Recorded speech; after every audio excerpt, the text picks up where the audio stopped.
અમદાવાદના સુભાષ બ્રિજમાં સર્જાયેલી તિરાડના કારણે સુભાષ બ્રિજને બંધ કરવાની ફરજ પડી છે અને તેના કારણે અમદાવાદના વાડજ વિસ્તારમાં ટ્રાફિક જામની સમસ્યા જે છે તે જોવા મળી રહી છે।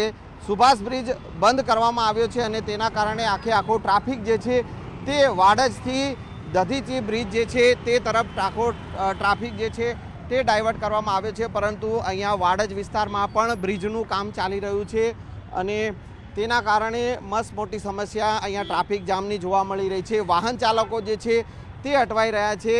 એક તરફ સુભાષ બ્રિજનું નિરીક્ષણ જે છે તે અમદાવાદ મ્યુનિસિપલ કોર્પોરેશનની ટેકનિકલ ટીમ જે છે તેમાં સર્જાયેલી જે ટેકનિકલ ખામી જે છે અને તેને લઈને નિરીક્ષણ થઈ રહ્યું છે અને બીજી તરફ જે ટ્રાફિક જે દધીચી બ્રિજ તરફ ડાયવર્ટ કરવામાં આવ્યો છે ત્યારે વાડજ વિસ્તારમાં જે છે તે ટ્રાફિક જામની સમસ્યા સર્જાઈ છે।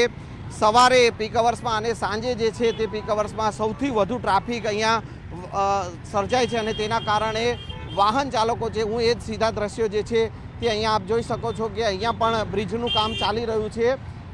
જે દધીચી બ્રિજ પાસે જે વાડજ વિસ્તાર છે અને ત્યાં આ બ્રિજનું કામ ચાલી રહ્યું છે અને એના કારણે પણ અહીંયા ડાયવર્ઝન જે છે તે આપવા પડ્યા છે અને તેના કારણે અહીંયા ટ્રાફિક જામ જે છે તે સર્જાય છે। દૂર દૂર સુધી લોકો જે છે તે પરેશાન થઈ રહ્યા છે, કારણ કે દૂર દૂર સુધી લાંબો સમય સુધી જે છે તે લોકોએ અહીંયા वाहन चालकों ऊभा रहना पड़े छे। बहुत ज़्यादा दिक्कत है यहाँ पे।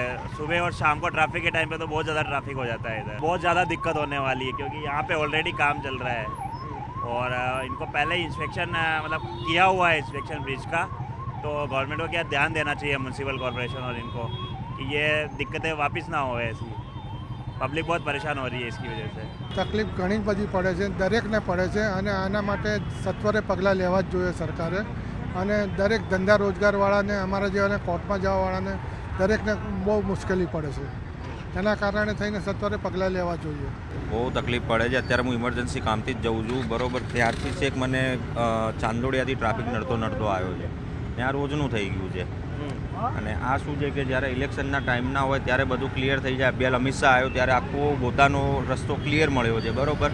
અત્યારે અહીંયા તકલીફ પડે છે અને રોજ ડેલી તકલીફ પડે છે। હવે સુભાષ બ્રિજને રિપેર કરવો પડશે તો વધારે તકલીફ થશે એવું લાગે છે? વધારે તકલીફ થશે જ અને બને એટલું જલ્દી કામ કરાવે એટલું આપણે સરકારને વિનંતી છે। ટ્રાફિક જામની સમસ્યાથી પરેશાન જનતા છે।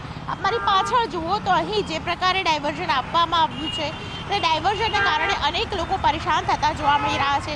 એક તરફ રોડ રસ્તા ખોદી કાઢવામાં આવ્યા છે, બીજી બાજુ ટ્રાફિકની સમસ્યાથી લોકો પરેશાન થતા જોવા મળી રહ્યા છે। સૌથી મહત્વની વાત છે કે પિકઅપ અવર્સની અંદર સૌથી વધારે લોકો છે એથી પસાર થતા હોય છે।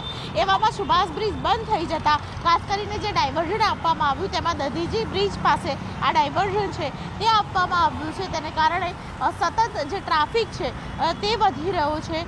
તમે બપોરે 12 વાગે આવશો કે 4 વાગે આવશો કે પછી સાંજના 7 વાગે આવશો, અહીં ટ્રાફિક જામની સમસ્યાથી પરેશાન જનતા છે। એક તરફ કામ ચાલી રહ્યું છે જે વખતો વખત ખાસ કરીને ચાલી રહ્યું હતું, કોઈ પણ પ્રકારનું કહી શકાય કે પ્લાનિંગ ન હોય તેવું લાગી રહ્યું છે, કારણ કે જે પ્રકારે બ્રિજ બનાવવામાં આવ્યો હતો, ડાયવર્ઝન છે અહીંથી આપી દેવામાં આવ્યું એટલે ઓલરેડી જે જગ્યા ઉપર ખાસ કરીને કામ ચાલી રહ્યું છે કોર્પોરેશન દ્વારા, તે જ જગ્યા ઉપર જ્યારે ડાયવર્ઝન આપવામાં આવ્યું ત્યારે સૌથી વધારે પરેશાન લોકો થતા જોવા મળી રહ્યા છે।